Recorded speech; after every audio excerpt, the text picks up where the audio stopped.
Hi, welcome. This is Dr. John DeMartini. This is one of the most amazing and inspiring shows that you can listen into. If you want to be on the edge of your seats, if you want to open up your heart, if you want to expand your mind, and you want to meet incredible people, stay tuned because you're just about to experience a transformative radio show that will change your life. And you're listening to the Dr. Pat Show that's coming up right next. Welcome to the Dr. Pat Show. Talk radio to thrive by. Powerful, inspiring, and coming to you live, bringing you stories of people like you and me, busting through and living life full out. Get ready to dare to wonder what your life would be like if you knew you could not fail. Hey, everybody. Welcome, welcome, welcome. It's so great to have all of you tune us in and turn us on for a lot of reasons. You know, look. Got a lot of feedback the other day, and Colette Stefan is joining me here today. I wanted to talk about it. Colette Marie Stefan, but for me, she's Colette. At the bottom line is we're going to talk about stuff because yes, I did talk about the eclipse. I did talk about the fact that Jupiter is in retrograde, my planet, but it's also aligned with Sagittarius. And yes, you all sent me a lot of things about astrologically, Mercury in retrograde. Here's the message. Life goes on.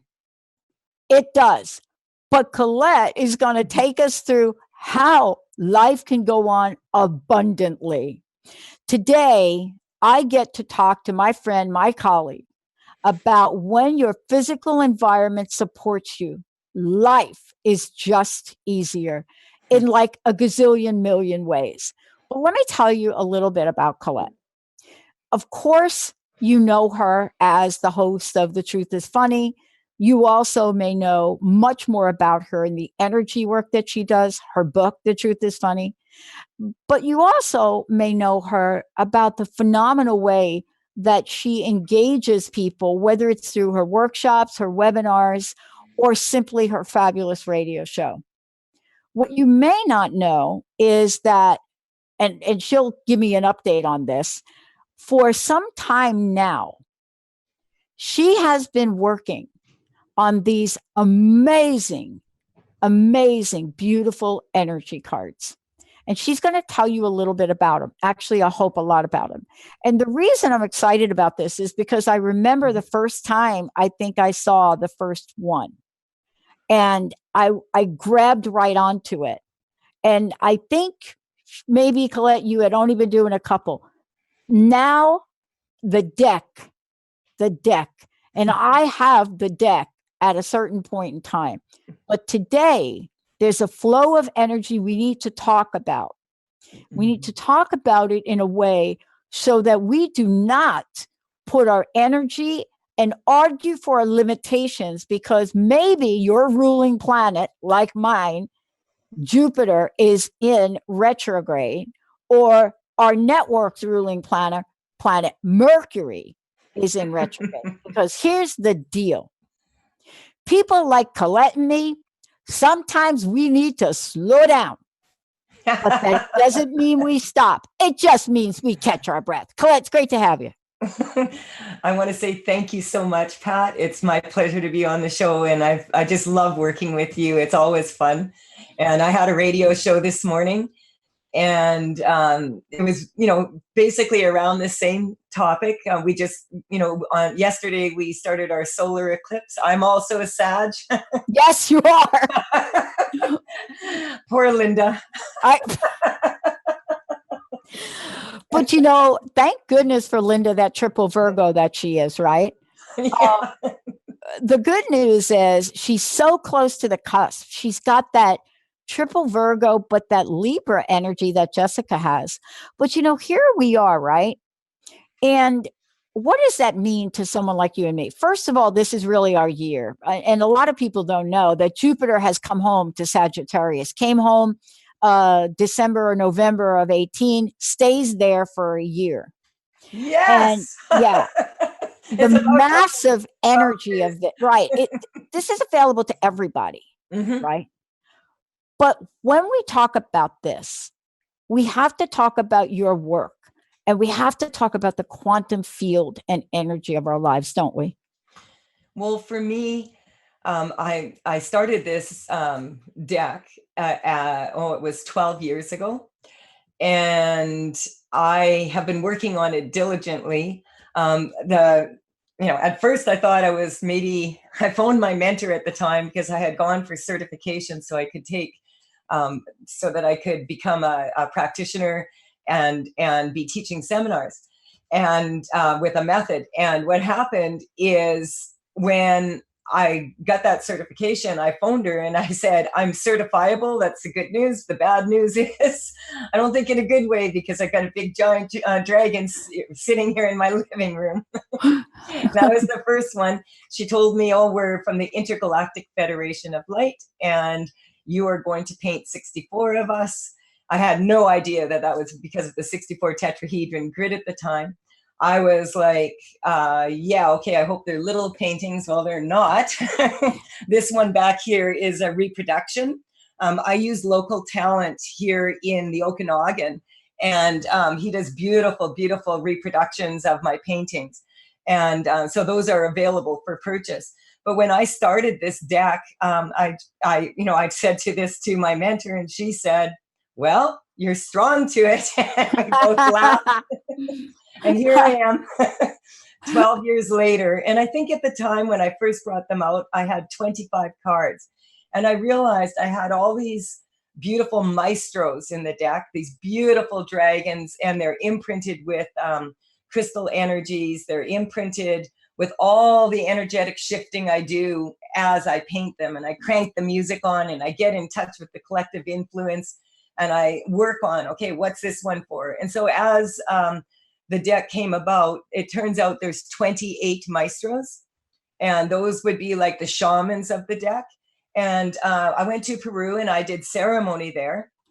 And that's when I realized that, oh, the cards that are vertical in my deck, those are the maestros. The cards that are horizontal in my deck, those ones mean that there's a change in direction that needs to be taken. And so those cards, there's 12 astrological cards, which I call the aspects of life, because if we look at the horoscope and the wheel, those 12 aspects, actually, in the beginning, it's the infant, I am. And then we go to the toddler, and then and so we can go around that. And when we get all the way back around to Pisces, then we start over again. And so the Sagittarian energy is about adventure and traveling and, being kind of out there. And Sagittarians have a tendency to be maybe obsessed with knowledge.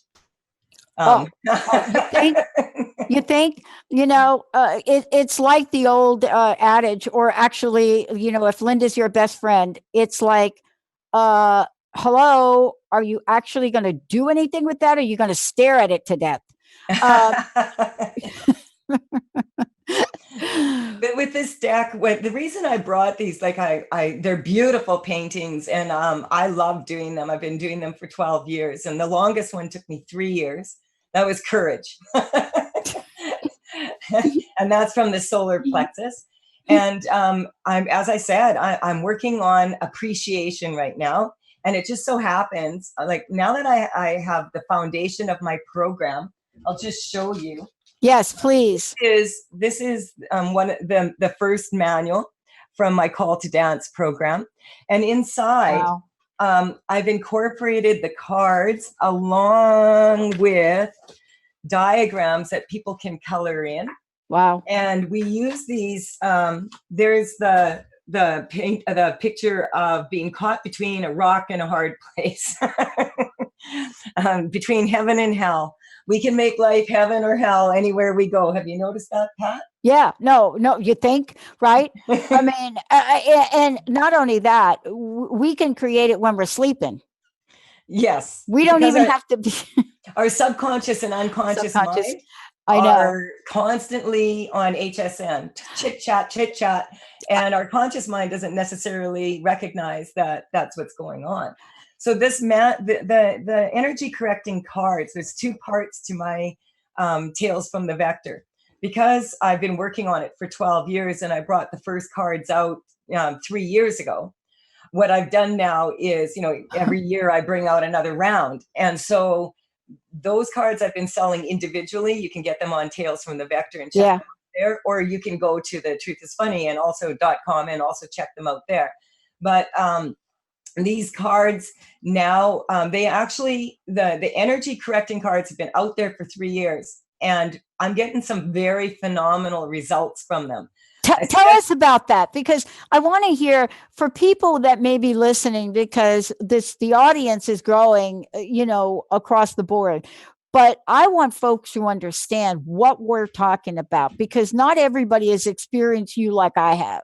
Okay. Or like other people that tune into your show. I mean, Okay. they don't know that, that people have worked with you and energy correcting for Lyme disease. But now we're talking about these cards.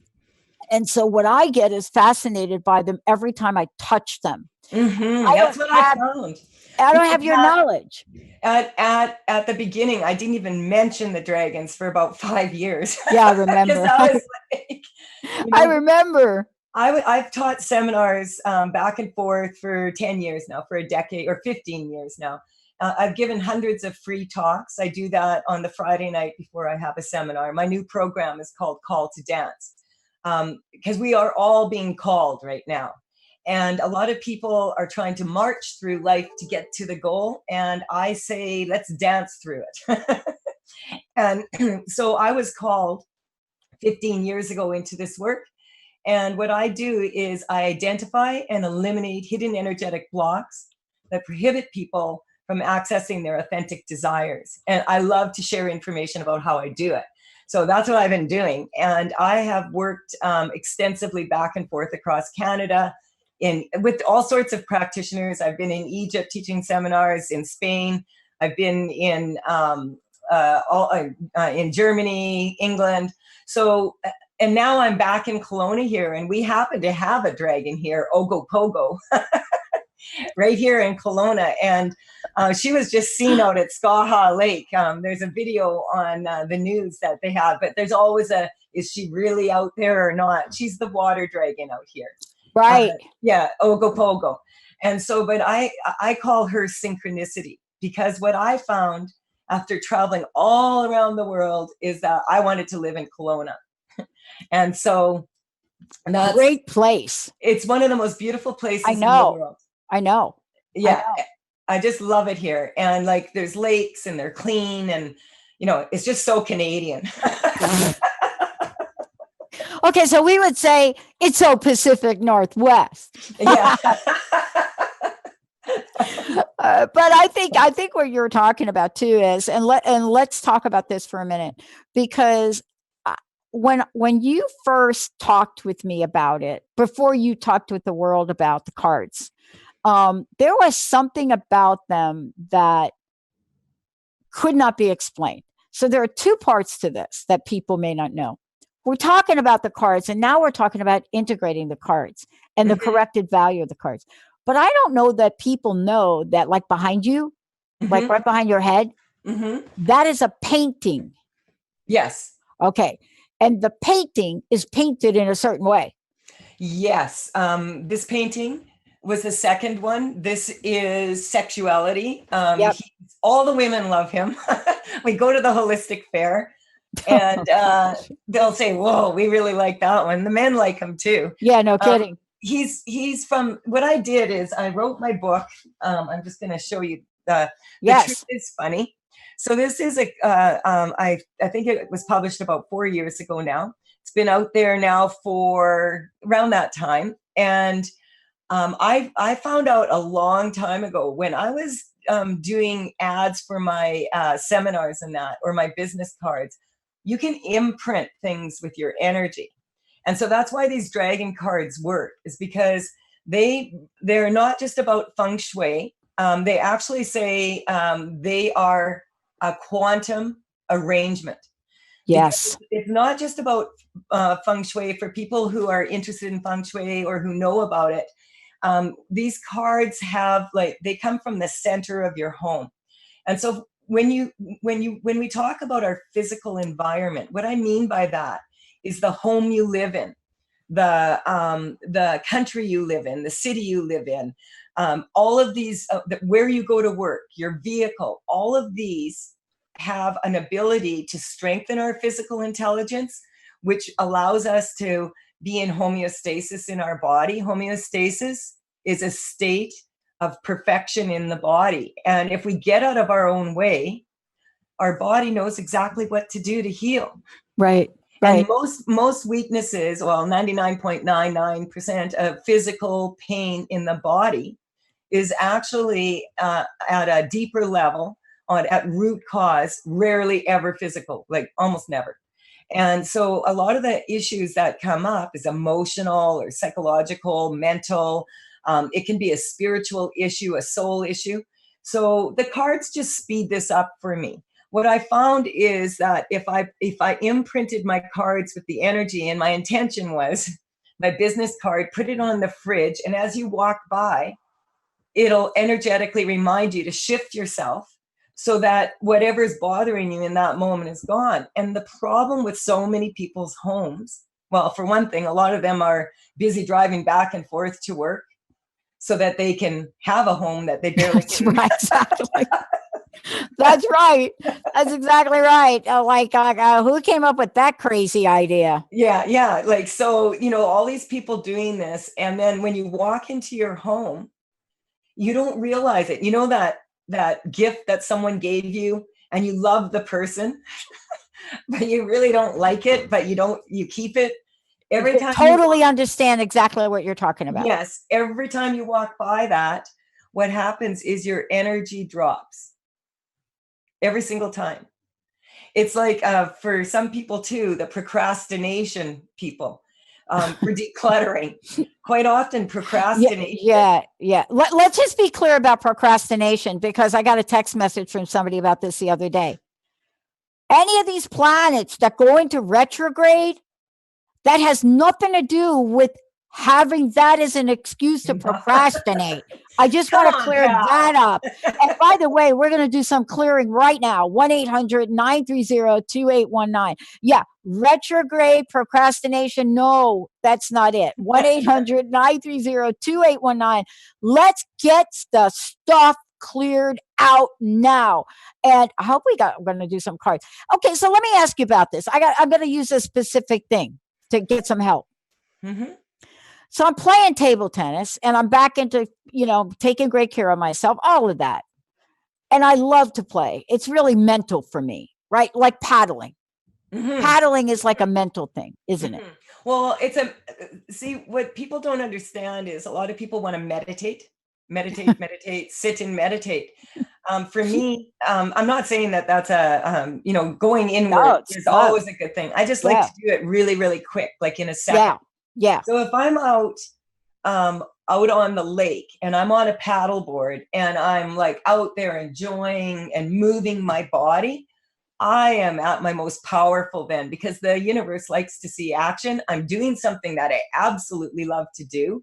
And and one thing that also I love about paddleboarding is you're always having to look into the distance and also be knowledgeable about what's happening close up. Yeah. And this is extremely important. And so table tennis too.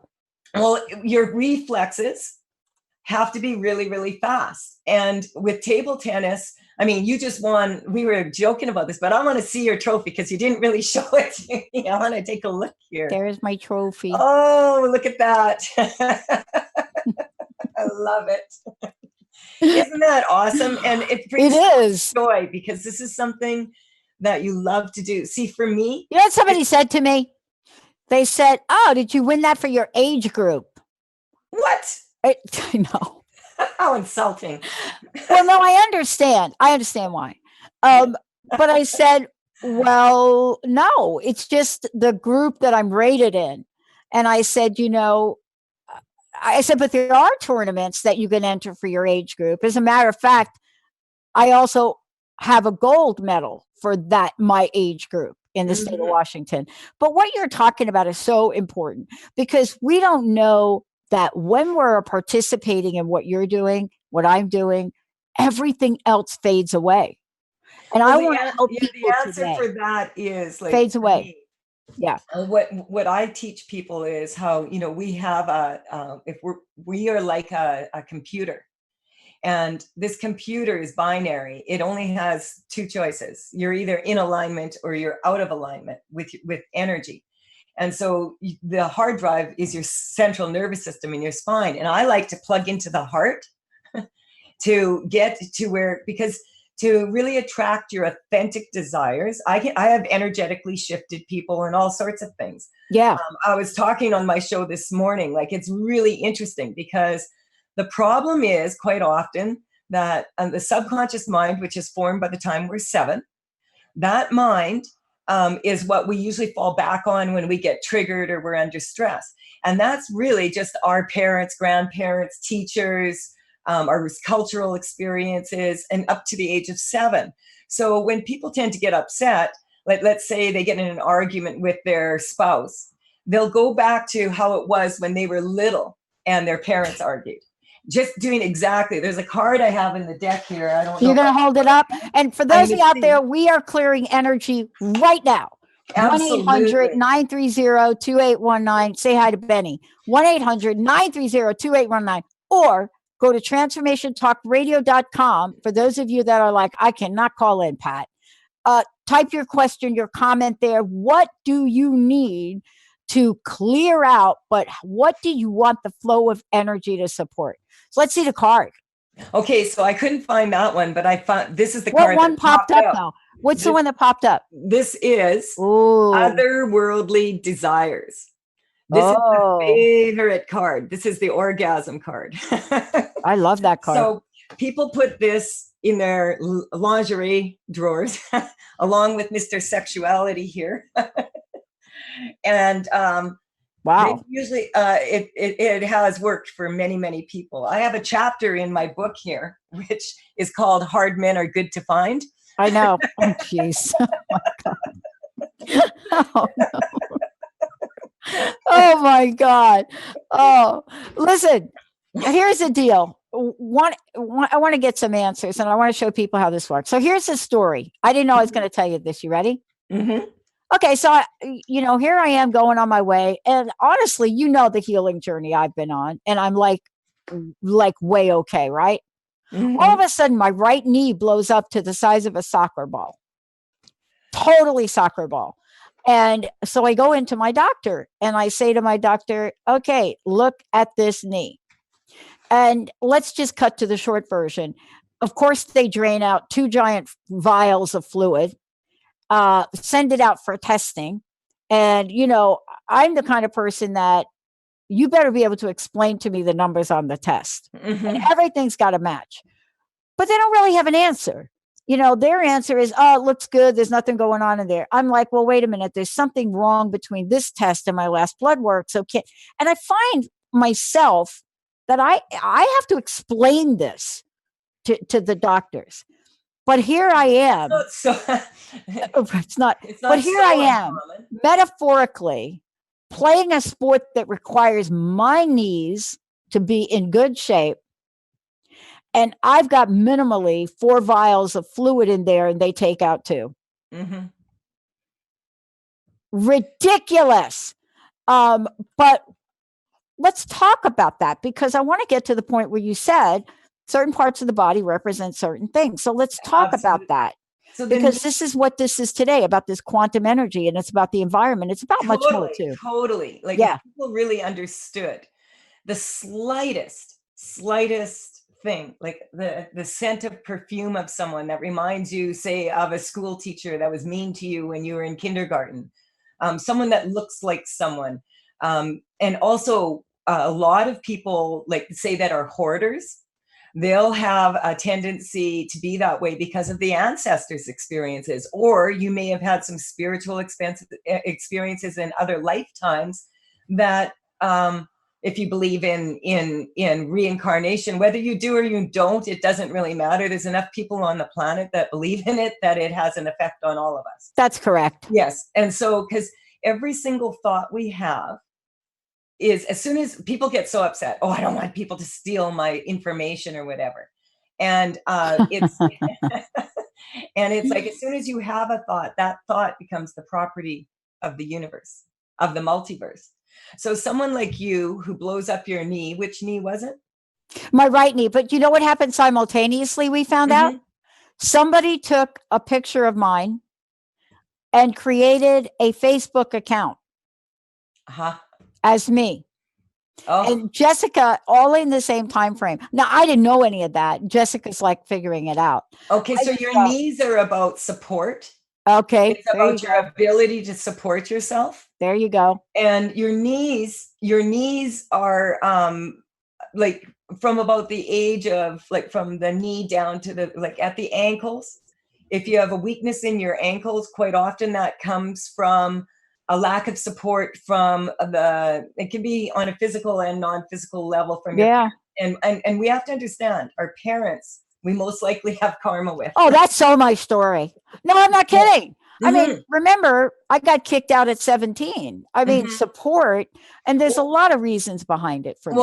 My mom committed suicide when I was 6, so there's a lot of reasons for it.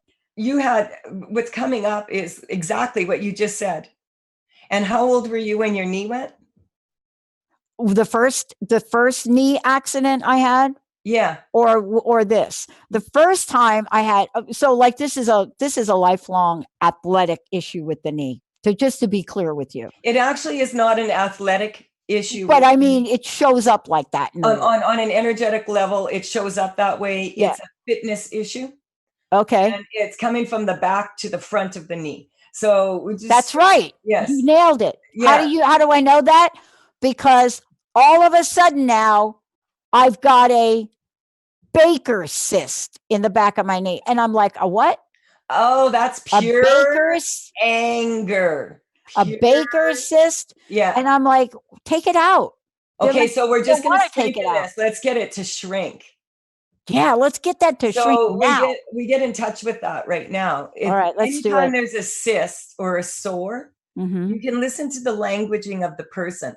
If someone's sore, they're angry. I'm sore with you. And that's what it's coming up with. And it's on the right